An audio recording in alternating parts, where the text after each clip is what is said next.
ไกลหาทิศทางไม่เจอจริงๆเราก็สับสวิตช์ครั้งที่1อุปกรณ์นะครับแค่นี้นะครับแค่นี้เองเรานำมาเสียบเข้ากับช่องใดช่องหนึ่งที่เราไม่ได้ใช้งานนะครับก็เซตสวิตช์สักสวิตช์เอาไว้ปิดเปิดนะครับแค่นี้นะครับง่ายๆนะครับก็จบนะครับหาเครื่องบินง่ายๆทำอุปกรณ์ช่วยค้นหาเวลาเครื่องบินตกด้วยงบไม่ถึง100 บาทสามารถสั่งงานเปิดปิดเสียงเตือนเสียงเรียกได้จากรีโมทนะครับนะครับก็มาดูอุปกรณ์แล้วก็วิธีการทำกันเลยนะครับเริ่มแรกนะครับเราก็ไปสั่งเจ้าอุปกรณ์นะครับตัวนี้นะครับเป็นอุปกรณ์เปิดปิดหลอด LED นะครับเป็นตัวที่สามารถใช้เพื่อส่งเสียงเตือนได้นะครับตัวนี้นะครับหลักการทำงานของมันก็คือเป็นตัวเปิดปิดหลอด LED นะครับก็จะมีอยู่5 สเต็ปด้วยกันนะครับสเต็ป1ก็ติดมันจะมีช่องให้ต่อนะครับด้านซ้ายสุดนะครับขั้วบวกตรงกลางก็จะเป็นขั้วลบนะครับคู่ตรงกลางด้านขวาก็จะเป็นขั้วบวกนะครับซึ่งลักษณะการต่อใช้งานก็จะเป็นแบบนี้นะครับคู่นี้นะครับก็ตรงกลางจะเป็นลบนะครับแล้วก็ด้านข้างจะเป็นบวกคู่นี้ก็เป็นช่อง A นะครับอีกด้านนี้ก็จะเป็นช่อง B นะครับใช้ขับหลอดไฟได้2ช่องซ้ายขวานะครับซึ่งหลอด LED ทั่วไปก็เอามาสามารถขับได้นะครับใช้ลดขั้นกระแสนิดนึงเพื่อป้องกัน LED ไหม้นะครับก็5 โวลต์นะครับก็ใช้สัก100 โอห์มหรือ50 โอห์มถ้าเป็นหลอดใหญ่ๆนะครับก็โอเคครับก็มาเข้าเรื่องกันเลยนะครับวิธีการทำก็ง่ายๆนะครับเราก็ไปซื้อบัสเซอร์นะครับตัวนี้ก็คือบัสเซอร์เป็นบัสเซอร์แบบพาสซีฟนะครับซึ่ง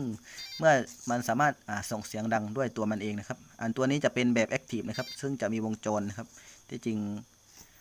ถ้าซื้อแบบพาสซีฟก็มันจะให้มาแค่ตัวนี้นะครับตัวลำโพงตัวนี้ครับตัวลำโพงมันจะมีอยู่2แบบด้วยกันนะครับก็คือแบบลำโพงธรรมดานะครับแบบลำโพงธรรมดาทั่วไปนะครับซึ่งมันจะเอามาใช้งานไม่ได้นะครับซึ่งส่วนใหญ่มันจะอยู่ในเมนบอร์ดคอมพิวเตอร์นะครับแต่ว่าตัวนี้นะครับเป็นแบบเมื่อต่อไฟเข้าไปแค่เอาถ่าน5 โวลต์ 3 โวลต์ต่อเข้าไปมันก็จะส่งเสียงดังได้ด้วยตัวเองนะครับแค่จ่ายไฟมันก็ส่งเสียงดังแล้วนะครับก็คือเอาตัวนี้มาเลยซึ่งสามารถหาได้ในอย่าง UPS คอมพิวเตอร์นะครับที่ส่งเสียงปี๊ดๆนะครับแล้วก็ไขควงวัดไฟนะครับที่แบบมีเอาไปจิ้มเลยมีเสียงตี๊ดที่มีไฟกระพริบนะครับชนิดแบบไม่สัมผัสนะครับก็คือไขควงวัดไฟที่แบบไม่สัมผัสมันไม่ใช่ไขควงครับมันเป็นอุปกรณ์คล้ายๆไขควงครับแต่ว่าเราไม่ได้สัมผัสไม่ได้โดนเหล็กอะไรแค่เอาไปแย่แล้วก็มัน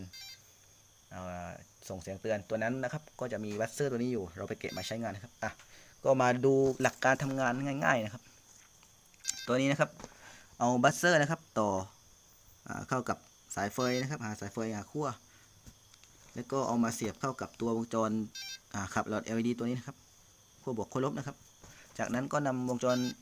ขับหลอด LED นะครับมาต่อที่ช่องใดช่องหนึ่งนะครับของreceive นะครับซึ่งผมจะเซตเป็นช่องงกนะครับช่องที่6เราก็สามารถเปิดปิดนะครับช่องงก Channel 6ผมใช้สวิตช์ดีนะครับเดี๋ยวมาลองดูกันเลยสับสวิตช์นะครับแล้วก็เดี๋ยวจะลองสับอีกครั้งนะครับ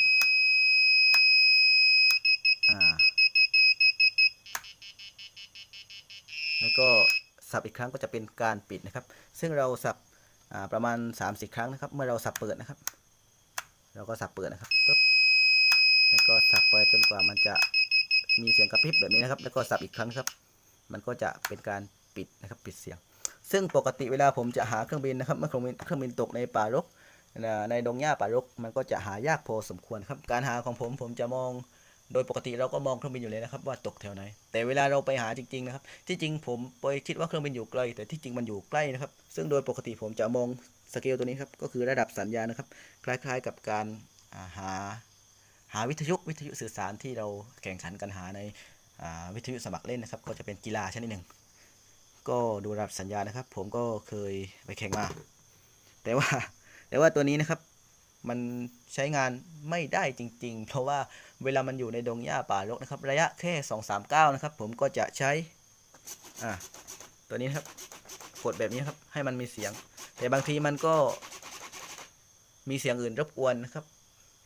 จนไม่ได้ยินเสียงนะครับบางทีมันอยู่ไกลหาทิศทางไม่เจอจริงๆเราก็กดนะครับ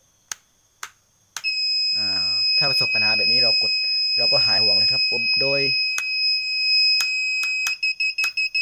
อุปกรณ์นะครับนี่นะครับแค่นี้นะครับแค่นี้เองเรานำมาเสียบเข้ากับช่องใดช่องหนึ่งที่เราไม่ได้ใช้งานนะครับก็เซตสวิตช์ซักสวิตช์เอาไว้ปิดเปิดนะครับแค่นี้นะครับง่ายๆนะครับก็จบนะครับหาเครื่องบินง่ายๆเลยนะครับส่วนด้านนี้นะครับที่เหลือนะครับเราก็นำหลอด LED นะครับอย่างไฟเฟลชหรือขออภัยครับก็หลอด LED สีขาวนะครับมาทำเป็นไฟเฟลชนะครับแบบนี้ครับนี่นะครับเดี๋ยวผมจะแสดงให้เพื่อนๆดูนะครับโอเคครับอันนี้ผมลองต่อหลอด LED ให้เพื่อนๆดูนะครับช่องมันมี2ช่องเราก็ต่อจากบัสเซอร์ช่องหนึ่งแล้วก็หลอดไฟ LED ช่องหนึ่งนะครับเดี๋ยวเรามาสับสวิตช์ดูกันนะครับว่าจะเป็นยังไงครับ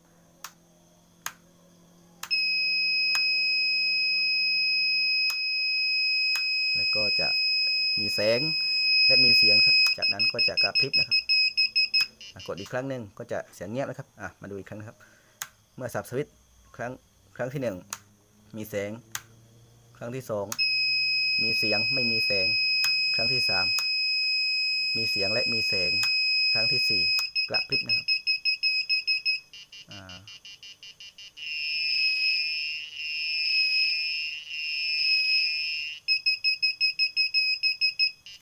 ต้นทุนไม่ถึง100 บาทเลยนะครับตัวนี้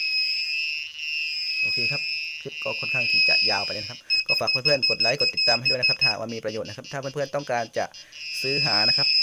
ก็ลองพิมพ์ดูนะครับเดี๋ยวผมจะขึ้นรูปให้ดูนะครับลองหาดูใน Google นะครับเข้าเว็บไซต์ Lazada เว็บไซต์ Shopee เข้าแอป Shopee แอป Lazada ลองดูนะครับถ้ามีปัญหาอะไรก็สอบถามมาที่ช่องคอมเมนต์นะครับก็สำหรับคลิปนี้ก็ขอฝากไว้เพียงแค่นี้ครับลาไปก่อนครับสวัสดีครับจากโกยุทธ DIY นะครับที่จริงสายอิเล็กทรอนิกส์ผมก็ชอบเรื่องอิเล็กทรอนิกส์แต่ว่าวงการเครื่องบินวงการของเล่น RC อันนี้เพิ่งเล่นได้มาแค่ 4-5 เดือนเองครับสำหรับมีข้อมูลอะไรเพิ่มเติมนะครับเพื่อนๆลองเขียนคอมเมนต์แนะนำเอาไว้ให้ผมด้วยนะครับพอดีเป็นน้องใหม่ครับแต่ว่า